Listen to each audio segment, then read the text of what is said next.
Alrighty, we are on DAF Yodam and Aleph at the Mishnah. I just want to remind you, because it was sort of like the last few minutes of the DAF yesterday. The new Perek, the first Mishnah told us that if a Kohen Gadol or a Melech are demoted and then they sin, so then there's a distinction between the Kohen Gadol and the king. The Kohen Gadol always retains some aspect of being a Kohen Gadol even after he's demoted, and therefore if he sins after he's the Kohen Gadol, he still brings the special carbon of a Kohen Gadol. By contrast, a king who is dethroned loses all status of kingship once he's dethroned. So if he sins afterwards, he only brings the carbon of a commoner. Now, that was one distinction we saw yesterday, and it's important for us to remind ourselves of the second distinction that we saw in the Gemara between a Kohen Gadol and a Melech. This is going to be relevant when we make certain other logical arguments today. And that is that there are two types of shogeg.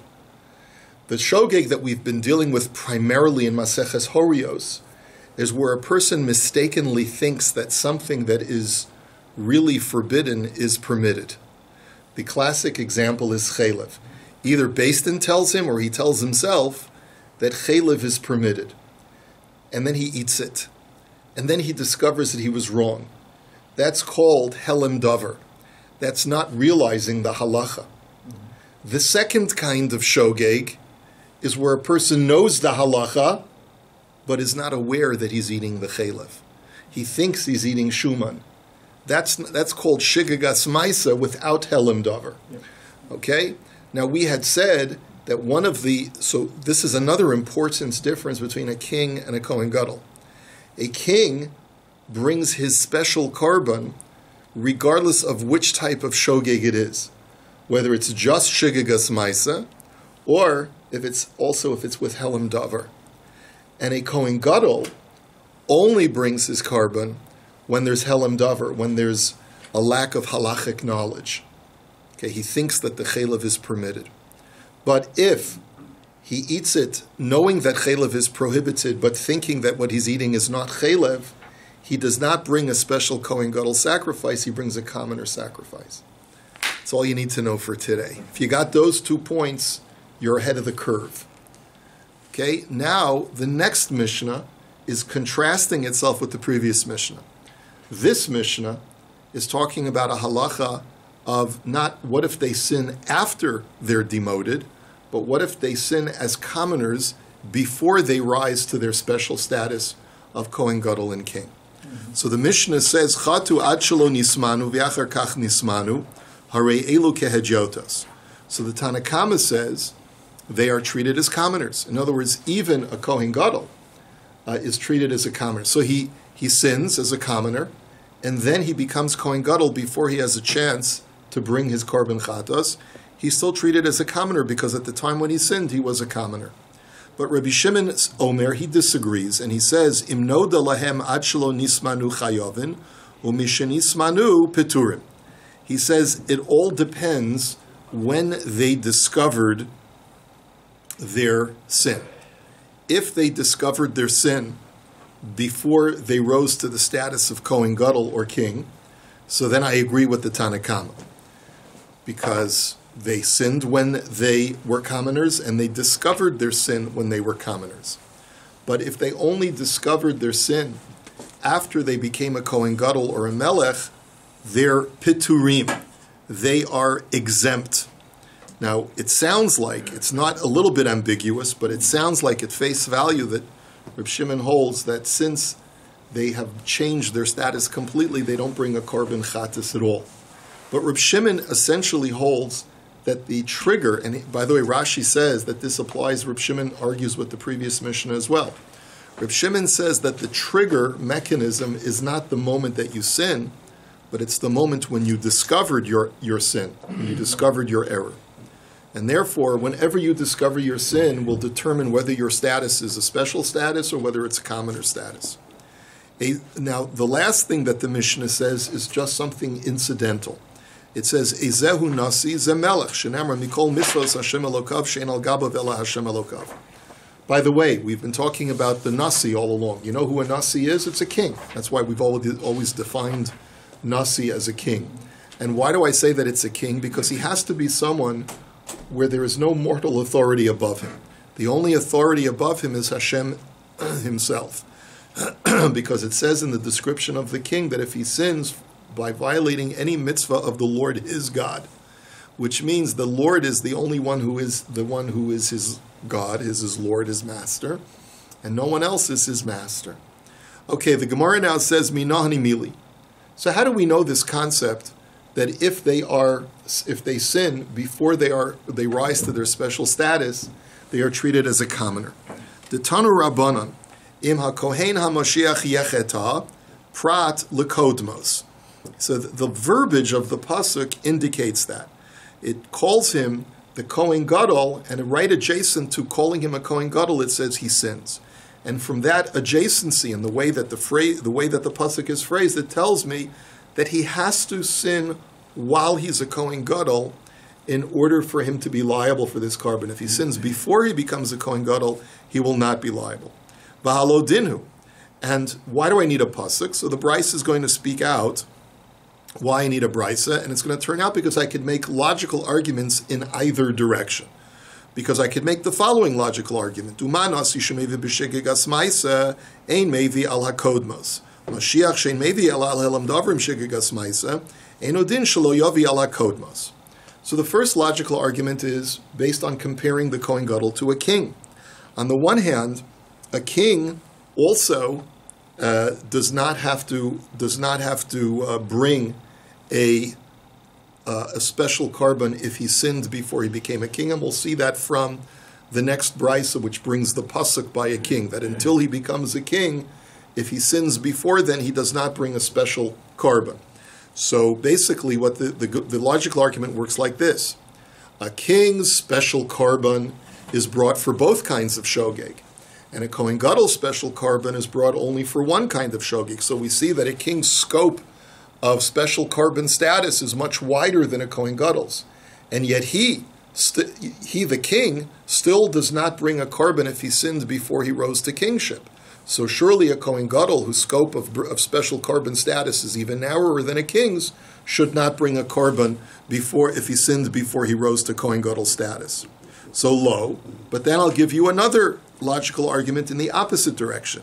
Im amarta benasi shekain ein mevi chataso misha'avar, tomer b'mashiach shemevi chataso misha'avar. Holu mevi chataso misha'avar yavel ala kodmos.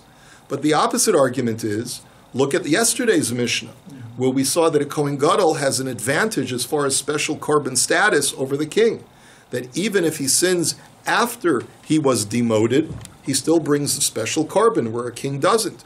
So maybe just like a Kohen Gadol is stronger in his special carbon status as far as afterwards, maybe he's stronger in his special carbon status even before the fact. So therefore, if he sins before he becomes a Kohen Gadol, maybe using this argument, he should bring a special carbon.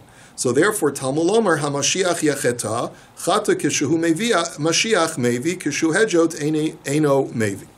And that's why I need the pasuk to tell me that only when he's the Kohen Gadol does he bring the special carbon, and not if he sinned before he became the Kohen Gadol. The Tanya Nomi Gabe Nasi. So now we have a similar brisa regarding the king, where he sins before he becomes the king. Kai Gavna. Asher Nasi Yecheta Prat Lekodmos. The pasuk says that Asher Nasi Yecheta, that the king himself has to sin, meaning that we put the adjacency between Yecheta and Nasi. We say that he has to be a king at the time when he sins. So this is to exclude a situation where he sinned before becoming king. V'halo dinhu, u'ma mashiach shemevi chataso misha avar einu mevi ala kodmos. Nasi she'ein mevi chataso misha avar einu din shelo yavi ala kodmos. So the reason why you need a pasuk is you could make two opposite logical arguments. The one logical argument on the one side is that if a Kohen Gadol, whose scope of bringing the special carbon is wider than the king's because he brings it even if he sins after he's demoted, whereas a king does not, and yet still the Kohen Gadol does not bring it if he sinned before he became a Kohen Gadol, so surely the king should not. That's the argument to say why a king should not, before he rises to kingship, should not bring a korban. But Mala Mashiach shekein ein mevi b'shigigas ma'isa, Tomar ben Asi shemevi b'shigigas ma'isa, hola mevi b'shigigas ma'isa yovi ala kodmos. But I can make the opposite argument, that the scope of what type of shogeg the king has to bring a special korban for is wider than the Kohen Gadol. So therefore, since the king has to bring a special korban for more types of shogeg, then maybe that's the reason why he should bring a korban even when he sinned before becoming king, unlike the Kohen Gadol. And therefore, Talmud Lomar asher nasi yecheta shechata varehu nasi velo shechata ve'odehu hejot. And that's why you need the pasuk to resolve those two opposing logical arguments.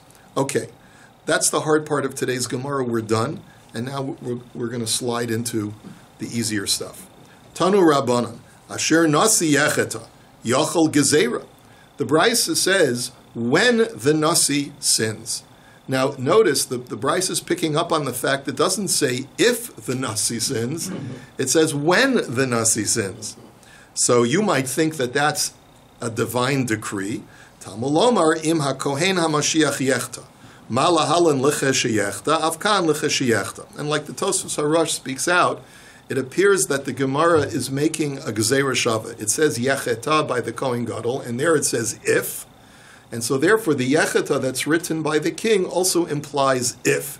It's not that he definitely by divine decree will sin, but rather it is if he sins. Now, here we get into some very philosophical ideas, theological ideas about determinism, fatalism, about how sometimes God can determine what a person is going to do. And that's all tied up in today's discussion of the daf. Now we're going to analyze it further. Amar Mar. So going back to this brisa, Yachol Gezerah. You might think that it's divine decree that God will cause a bad thing to happen, that the king will sin. Gezerah mehechatesi. Since where do you find that Hashem makes decrees that are essentially bad in advance? So the Gemara says, Amri in ashkachan dichsiv and asatig negat saras beveis eretz achuz aschem besura hilahem shenegoyim boim aleim divrei Rabbi Yehuda. The Brisa brings two opinions. The first opinion is Rabbi Yehuda, and he says that God, it says in the Torah in Parshas Mitzorah, that when you come into Eretz Yisrael, I shall place a plague of tsaras on your house. It doesn't say if you have tsaras, it says I shall place tsaras on your house. So it seems like this is a divine decree, and that's what Rabbi Yehuda learns. He says this is actually God saying, whether you like it or not, it's going to happen. Now, Chazal find a silver lining. Rashi quotes this medrash, but this is not the position of the Gemara here. Rashi quotes the medrash that says that this is a besura tova to them. This is actually good tiding, because they would inherit homes that belonged to the Amorites and other Canaanite nations. They would have to break open the walls because of tsaras, and they would discover hidden treasure. But that's not what the Gemara is saying over here. The Gemara over here is suggesting that this is a bad thing. You're going to come into Eretz Yisrael, your homes will develop tsaras, and you're going to have to demolish them. That's a terrible thing. So Rabbi Shimon Omer prat lenige onsin. Rabbi Shimon disagrees. When the Torah says, I shall place tsaras on your homes, it's not a decree, but rather it's saying a halachic principle, that only when I place the tsaras in your homes, and not when the tsaras arises from some external factor such as trauma. So we'll see what kind of trauma we're talking about. Basically, a trauma that could happen to a home is some kind of hex or demonic force could strike the house. If you can ascertain that it wasn't from divine sources, but rather by some other kind of sorcery or demonic force, so then your house does not become tummy. So what we're inferring from this brisa is Lav Omer Rabbi Yehuda Besura Chanami Ema Gezerei. So you see that Rabbi Yehuda says that sometimes God decrees that you're going to have something bad happen to you, and therefore maybe the Torah over here was suggesting that something bad will happen and the king will sin. So Hilkach Ksiv Im. And that's why the Brisa said we make a Gzeira Shavet to the Kohen Gadol, that it's not definitive that he's going to sin, it's if he sins. Well, Rabbi Shimon and Nigei Onsin Milo Mitam. So incidentally, now let's discuss Rabbi Shimon Shita.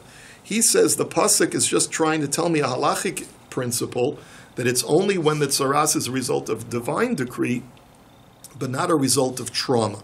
You mean to tell me that anytime there's external trauma, it does not develop tumah? V'hatanya, let me show you a brisa that contradicts that. Adam ki hiyeh min hadibor ve'elach. The brisa says that when a person has tsaras, and it uses the ki yihiyeh to teach me that type of verbiage to tell me that he has to develop the tsaras after the Torah's commandment was given at Har Sinai.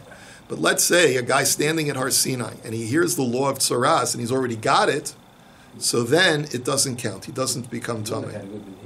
Okay, that's a medrash, but we're not reckoning with that right now.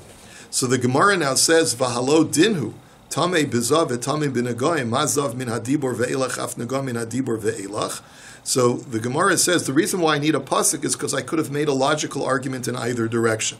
On the one hand, I know that from the laws of Zav, a person who has a gonorrheal discharge, if he had that discharge before the mitzvah was given at Har Sinai, the Gemara derives elsewhere that he would not be tamei from that discharge. And therefore you should make the same argument by tsaras. But lo, imamarta bezav shekain ein metamei ba'ones, Tomer binagam shen metamin ba'ones, and therefore Talmud Omar Adam kiyeh min hadibor ve'elach. But the opposite logical argument is that maybe tsaras is a special case, because we know that it's different from zav in the respect that if a person has a gonorrheal discharge because of trauma, he does not become tamei. But if a person develops tsaras through trauma, he does become tamei. Like even the Torah itself describes if you develop a burn, and then as a result of the burn you develop tsaras in its place, you become a mitzorah. So clearly, trauma can also be a cause of the tumah. So therefore, maybe you could make the argument that tsaras is even worse than zav. A zav only becomes tamei if he had the discharge after the mitzvah was given. But maybe a tsaras' tumah is there even though it developed before the Torah was given. So, one second. So we're left with a question. The question at this point is, how can you tell me that according to Reb Shimon, trauma is not a reason to make tsaras tamei, when we see from this brisa that even tsaras that develops through trauma does make a person tamei? So that's our question. And the answer to that question is Rava Omar Prat Lenige Ruchos and Rav Papa Omar Prat Lenige Kishafim. So Rava says the difference is that Reb Shimon was addressing the trauma of tsaras that comes as a result of demonic forces. And the brisa that says that tsaras renders you tamei because of trauma was talking about physical trauma, not as a result of demons. And Rav Papa gives a similar answer, and he says that if it was trauma that comes as a result of witchcraft or sorcery, that's where Reb Shimon says that it doesn't become tamei. But the brisa that says that if it comes as a result of trauma, it does make you tamei, again, is talking about physical trauma. Yes, Bob? I thought tsaras was directly linked to, as a spiritual blemish that was linked to Lashon Hara and stuff like that. But the Gemara seems to be saying... You will not find that anywhere in the Torah. That's a Gemara in Erchin that says that. The Torah does not tell you why tsaras comes. It just says that it is a symptom of tumah. And so you have to sometimes you have to look at the psukim and strip away what other things you know based on Rashi and based on other Gemaras. Not all the time do Gemaras align in their approach, in their theological approach, or in their halachic approach.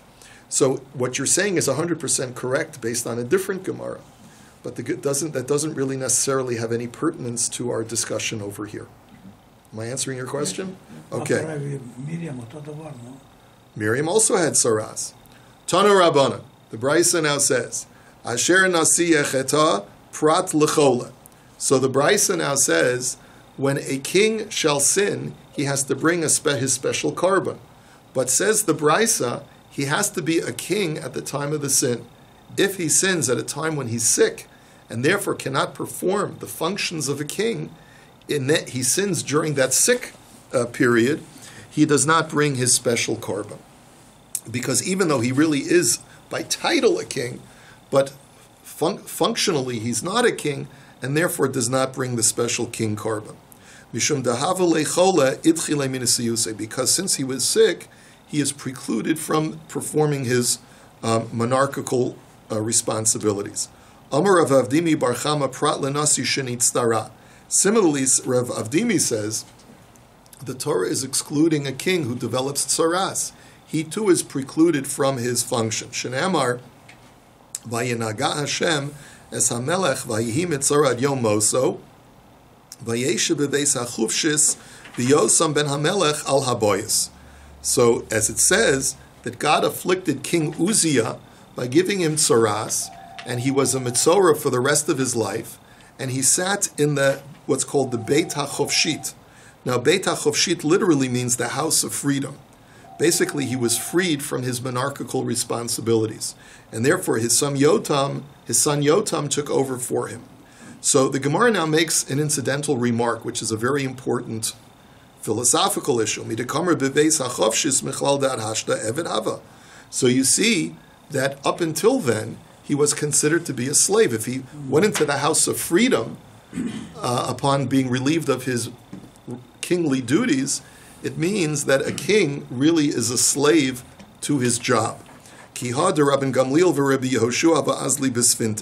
And to illustrate that point, that anyone who is a king, a communal leader, is also a slave to is a public servant, quite literally a servant to the public.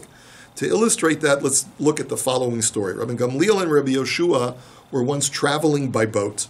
And by the way, in those days when you traveled by boat, it wasn't because you were taking a Pesach cruise. You were traveling by boat out of necessity because you needed it for parnasa. Otherwise, it was considered dangerous to travel by boat. So, Bahadi de Rabbi Gamliel hava pita, Bahadi Rabbi Yoshua hava pita v'sulta. Shlim pita de Rabbi Gamliel samach hasulte de Rabbi Yoshua. Now, when Rabbi Gamliel thought it was going to be a short journey, so he only took bread with him. But Rabbi Yoshua was more cautious, and he took bread and flour with him, thinking that in the event that they run out of bread or it goes stale, I'll always be able to make fresh bread. So when Rabbi Gamliel's bread ran out, he had to mooch and rely on Rabbi Yoshua's flour. So Amar lei mi hava yadasta havalani kuve kulehai da asisulta. So Rabbi Gamliel said to him, how did you know that we were going to be delayed for so long that you had the wisdom to bring flour with you? Because, it seemed like it was only like a 3-day journey. And yet we're on the ship for much longer. So Amar lei kochav echad l'shivim shana ola umase es asafonim v'amarti shema yala v'yasa osanu. So Rabbi Yeshua said, I was thinking like this. I know that there is a comet that once every 70 years comes out of the sky and causes the seafarers, the navigators on ships, to make mistakes because they think that it's the northern star and it's really a comet, and it makes them turn the ship in the wrong direction and they get lost. And I thought that might happen to us because it's been many years since we've had that comet. So just as a precaution, I took the flour with me, and lo and behold, I was right. It seems like this is Halley's Comet, which is once every 76 years. That's what it seems like, at least. So, Amar lei kol kach biyadcha va'ata oila bisfina.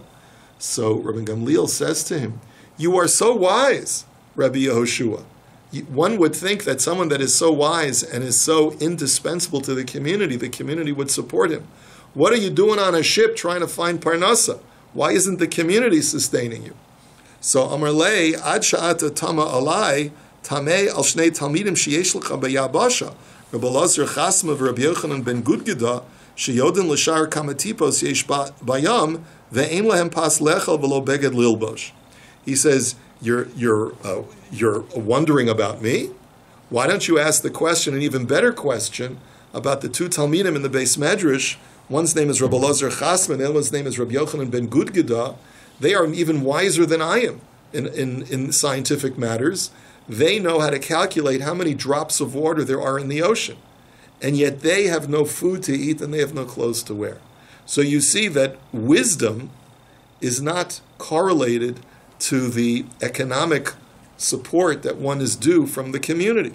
So Nasan Daita Lahoshivam Barosh. So Rabbi Gamliel then and there decided that he was going to appoint these two Talmidim in some communal service, so that they would be employed by the community and they would earn a parnasa. Kisha'ala shalach lahem v'lo bo'u, chazer v'shalach u'ba'u. Amar lahem kimedumen atem she'serora ani nosein lachem, abdus ani nosein lachem. So here's what happened. When Rabbi Gamliel got home, he sent a message to the two Talmidim, guys, I need to see you. They didn't come. He sent them a second time, I need to see you. And so finally they came. He said, why did you hesitate in coming? Because you thought I was going to honor you with some kind of leadership position? And therefore you, in your humility, you wish to demur? He says, I'm not offering you leadership, I'm offering you slavery. Shenamar, vayidabru elav lemor, im hayom tiye eved la'am hazeh. As the people said to Rechavam, Shlomo Melech's son, if you agree to be the king, but they didn't say to be the king, but rather to be the servant of the people. So anytime a person has a communal leadership responsibility, he's a slave. He's not a leader, he's a slave. And therefore, you see from this story that when a king is demoted from being king, he goes free. Free at last. Okay. So now the Gemara says, Tanu Rabbanan, Asher Nasi Echeta. So here, the Gemara is also using, in Agadic fashion, using the word Asher, when a Nasi sins. Now, Asher could also be read as Ashrei, like we say, fortunate, Ashrei Yoshvei Veisecha, fortunate are those who dwell in your house. So, Amar Rabbi Yochanan ben Zakkai, Ashrei Hador Shahanasi Shalomevi Karban al Shigagaso. Fortunate is a generation whose king is pious enough to bring a korban when he sins. Because, there are a lot of kings who do terrible things and don't care about it. But obviously, this man is conscientious. And imnasi shalom mevi korban tzarach atalomar mahu hedjot, v'hal shigigaso mevi korban tzarach atalomar mahu zidono. He says, and if the king is atoning for his sins, then surely the nation will also atone for their sins. So that's a fortunate generation. It's a righteous generation. And if the king is atoning for unintentional sins, imagine how he'll atone for when he actually knows he's doing something wrong, and he really feels bad about it. So you see that a remorseful king is a blessing to the generation. Maskif la Rava, which unfortunately we don't have today.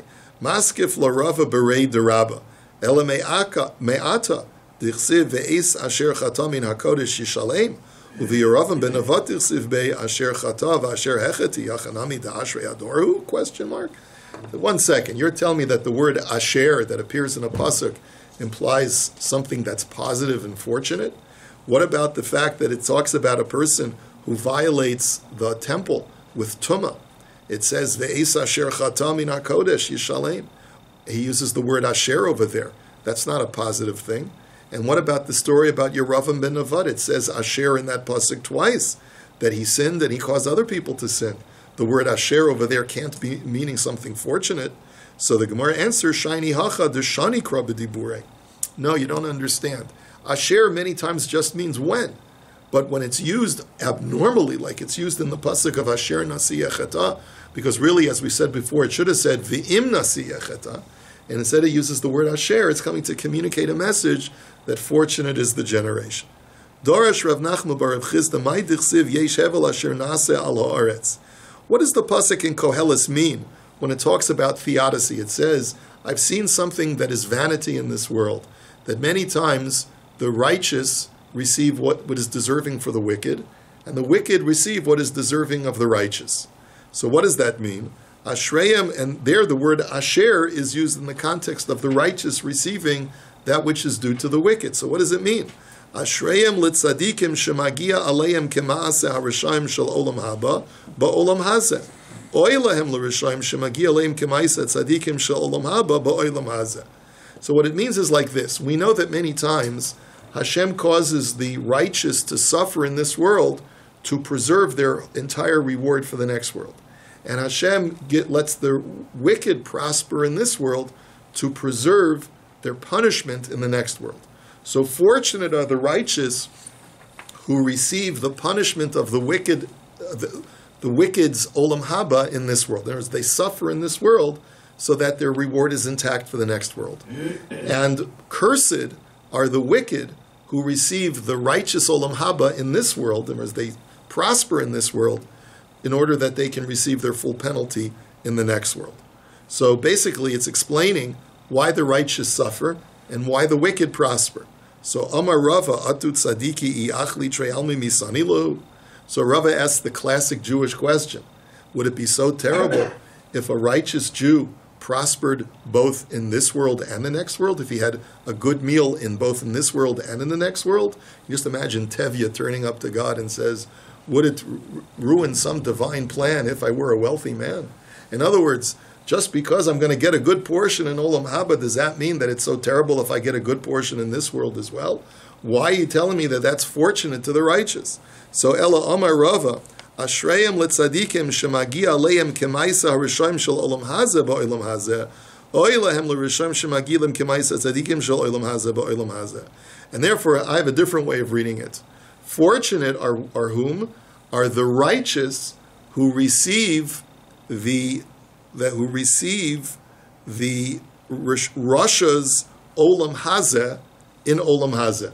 In other words, the wicked who prosper in this world, right? Because Hashem wants to preserve their penalty for the next world. Fortunate is a tzaddik who gets that same kind of Russia's Olam Hazeh, because that way he prospers in both this world and the next. And cursed, or woe, to the wicked person who, instead of prospering in this world, gets the tzaddik's Olam Hazeh in Olam Hazeh. So basically, he suffers both in this world and in the next. He's really at the bottom of the barrel. Rav Papa v'Rav Huna bereid Rav Yeshua asu lekami derava. Amar lahu ukimton masechta plan u'masechta plan amru lei in I atrisu purta amru lei in dezavin katina da'ara. So these two Talmidim once came before Rava. Their names were Rav Huna, Rav Papa, and Rav Huna, the son of Rav Yoshua. And he wanted to see what their status was. And he asked them, listen, guys, have you properly and adequately mastered a Maseches here and a Maseches there? Have you attained a certain mastery of the text? And they said, yes, Rebbe, we have. He said to them, what's your financial status? Have you been able to put away a little bit of money that you can live off of? And they said, each one of us bought a piece of real estate, and we are comfortable. In other words, we're not rich, but we get by. So we can study Torah without having the worries of Parnasa. So Kari Alayu Ashreyim Letzadikim Shemagi Aleim Kimasei Harishoim Sheba Olam Hazeh Ba'olam Hazeh. He said, how fortunate you are, you wonderful people, that you get the Russia's Olam Hazeh in this world, so that you can have both a portion in this world and a good portion in the next world. Amar Rabba Bar Barchana, Amar Rabbi Yechanan, Mai Dichsiv Ki Yesharim Darchei Hashem V'Tzadikim Yelchu Bam U'Poshim Yikashlu Bam. Rabbi Yochanan says, what is the meaning of the pasuk in Hosea? I think it's Hosea, right? It says, because the ways of God are upright, the righteous walk in those ways, and the wicked stumble in those ways. Now, what that essentially means is that you can have two people do the exact same act, and one person grows spiritually from it, and another person is degraded by it. So what does this refer to? Mashal l'shnei b'nei adam shetzalu pischeim, echad achlo l'shum mitzvah, ve'echad achlo l'shum achila gasa. Zeh she'achlo l'shum mitzvah tzadikim yelchu bam, zeh she'achlo l'shum achila gasa, u'poshim yikashlu bam. He says, let's say you have two people, topical to our holiday, right? Both roasting their korban pesach and eating it the night of the Seder. One person eats it not because he's hungry, but because he wants to fulfill the mitzvah. The other person eats it because he's a glutton, wants to gratify himself. So they're both engaged in the very same act, but the righteous person is walking and elevating himself in Hashem's ways, and the other person is degrading himself. So Amarle Reish Lakish Rasha Karislei Nihidalo Avid Mitzvah Min Amuvchar Pesach Milo Ka'achel. So Reish Lakish says, I'm surprised that you would approach it this way, because even though the guy who's eating it because he's gratifying himself, he's not doing the mitzvah in the proper way, but he's still doing a mitzvah. Even if you're eating the korban pesach, or you go to the Pesach program and stuff your face, but you're still eating kosher Pesach food, you're doing it because it's Pesach. So you shouldn't be called a rasha for that. So Ella mashal l'shnei b'nei adam ze ishto va'achoso imo babayis, v'ze ishto va'achoso imo babayis. Echad nizdamnu lo ishto, ve'echad nizdamnu lo achoso, zeh shenizdamnu lo ishto tzadikim yelchu bam, ve'zeh shenizdamnu lo achoso poshim yikashlu bam. So Reish Lakish has a different analogy. He says you could have two people with the same scenario in life. One guy is living with his wife and his sister, and the other fellow is living in another house with his wife and his sister. And it gets dark at night, there's no light, so the one man ends up sleeping with his own wife. The other man in the other house ends up sleeping with his sister. So that's why two people can be in the exact same scenario. One elevates spiritually by consorting with his wife, and the other one ends up committing incest. So the Gemara says, Mi dami, anan kamrinan chada derech v'hacha shnei derachim. So the Gemara says that also doesn't fit the pasuk because they're not committing the same act. One is committing an act of husbandry and the other one is committing an act of incest. So how can you compare them? They're not committing the same act. So ela mashal alo tu shnei v'nosav. Hein sheniskavnu l'shem mitzvah, tzadikim yelchu bam, hu sheniskavnu l'shem aveira, uposhlim yikashlu bam. So the Gemara gives the definitive answer. It's referring to Lot and his daughters. This was a deed that is not considered to be a mitzvah, what they did, to consort with their father to have children, but their kavana was l'shem shamayim. Their intention was because they truly believed the world was destroyed and they needed to perpetuate mankind. And so therefore they acted virtuously, at least in their intention. Lot, however, acted sinfully to gratify himself with his daughters, and therefore he's the sinner who stumbles in the very same act. V'dilma hu nami l'shem mitzvah hu mechavein. But how do you know that Lot's intentions were wrong? We have no indication from the narrative in the Torah. So Amar Rabbi Yochanan kol hapasuk hazeh l'shem aveira nemar. He says the whole story of Lot, from the very time that he was living with Avram, indicates that Lot was a lustful person. And where do we see that? Vayisa Lot. Because when it first talks about Lot lifting up his eyes and seeing Sodom, the words are he lifted up his eyes. And that same language is Vatisa Eishas Adona Vesenau, that Potiphar's wife lifted up her eyes in a lustful gaze at Yosef. As ein of his eyes, Vayomer Shimshon V'gomer, Osa Kachliki Hi Ashra Be'enai. So, and also, he lifted up with his eyes, it says by Lot, and Shimshon also says, I want to marry that Philistine woman, she is fit in my eyes. Again, a lustful gaze. Vayar Osa Shechem ben Chamor, he sees, written by Lot, and the same Vayar is written by Shechem ben Chamor, who has a lustful gaze at Dinah. As Kol Kikar HaYarden, he looks at the plain of Yarden, and the word plain is Kikar, but the word Kikar also means a loaf of bread, Ki ba'ad Isha Zona ad Kikar Lechem. And it says in Sefer Hosea, talking about a prostitute, that she only cares about her loaf of bread, using the same word kikar. Ki chula mashke, and it says by Lot, when he looks out at Sodom, that it was lush. The word mashke means lush, but it also means having enough beverage, as in the pasuk, Elecha acharei me'ahavai nosnei lachmi u'meimai, samri ufishti shamni v'shikuyai, that this is what a lustful woman does, is that all she cares about is indulging herself with the luxuries of life, including mashke, including beverages. So the Gemara says, you see from all of those references that Lot was lustful from a very early point. Vaha meinas anis, but the Gemara says, but it says in the pasuk that they intoxicated him. He was drunk, for goodness sake. Why should he be held blameworthy? So Tana Mishum Rabbi Yossi bar Rabbi Choni, Lama Nakud Alvav, Shebekuma Shel Bichira, Lomar Lacha Shebeshichva Lo Yada Aval Bekuma Yada. So the answer is that if you look in the Sefer Torah, it says V'lo Yada Beshichva Uvekuma, that Lot did not know when his older daughter lay down with him, nor when she arose. But the word Uvekuma has a dot written over the letter Vav. And that teaches me that there was some awareness after they had consorted together when she got up to leave. I guess he had sobered up a little bit at that point. So the Gemara says, but still, but if he didn't have awareness at the time when they were actually intimate with each other, why blame him just because he discovered it after she got up to leave? So the Gemara says, the answer is because the second night, when the younger daughter gave him wine to drink, he should have learned his lesson. And the fact that he didn't shows that he did it out of his own lust. Dorash Rabba, my dichsiv, Ach nifsha mikiryas oz umidinim kivriach armon. So this is a pasuk in Mishlei, which is a little difficult to translate, but we'll just do our best. It says, a brother is injured from the neighborhood of strength, and arguments are like a lock in the palace. So what does it mean? Ach nifsha mikiryas oz, zelot shepiresh me Avraham. The first part refers to Lot, that a brother, meaning Lot was Avraham's nephew, he separates from the community of strength, meaning Avraham. Umedinim kivriach armon shehitel medinim ben Yisrael la'amon.